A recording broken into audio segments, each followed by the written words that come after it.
దశాబ్దాలుగా తాత్కాలిక ప్రాతిపదికపై తక్కువ వేతనాలతో ఉద్యోగులతో పనిచేయించుకోవడం శ్రమ దోపిడీ అని తెలుగు గంగా ప్రాజెక్టు విజయవాడ మున్సిపల్ కార్పొరేషన్లో పనిచేస్తున్న తాత్కాలిక ఉద్యోగులను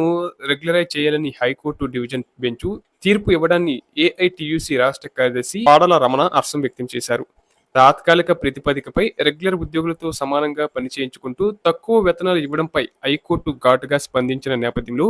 గతంలో సమాన పనులకు సమాన వేతనాలు ఇవ్వాలని సుప్రీంకోర్టు తీర్పు ఇచ్చినప్పటికీ నేటికి ఎక్కడా అమలు నోచుకోలేదని, అత్యున్నత న్యాయస్థానం తీర్పులను, చట్టాలను అమలు చేయాల్సిన పాలకులు, ప్రభుత్వం కార్మిక ఉద్యోగుల శ్రమను గుర్తించకుండా ప్రభుత్వ పాలకులు నిర్లక్ష్యంగా వ్యవహరించడం సిగ్గుచేటని అన్నారు. ఇప్పటికైనా రాష్ట్ర ప్రభుత్వం అనేక సంవత్సరాలుగా పనిచేస్తున్న వివిధ తాత్కాలిక ఉద్యోగులైన 3 లక్షల మంది అవుట్ సోర్సింగ్ ఉద్యోగులను GVMC, VMRDA, medical, horticulture, agriculture, Panchayati Raj, గిరిజన కార్పొరేషన్, టూరిజం, దేవాదాయ, వివిధ ప్రభుత్వ కార్పొరేషన్లలో ప్రభుత్వ పథకాల్లో పనిచేస్తున్న లక్షలాది మంది కాంట్రాక్ట్ అవుట్ సోర్సింగ్ ఉద్యోగులను దాదాపు 40,000 మంది NMR contingent, Pattem contingent, daily wage, hostel daily wage తదితర తాత్కాలిక ఉద్యోగులందరినీ వెంటనే రెగ్యులర్ చేయాలని, రెగ్యులరైజేషన్ లోగా రెగ్యులర్ ఉద్యోగులతో సమానంగా వేతనాలు, సౌకర్యాలు కల్పించాలని డిమాండ్ చేశారు.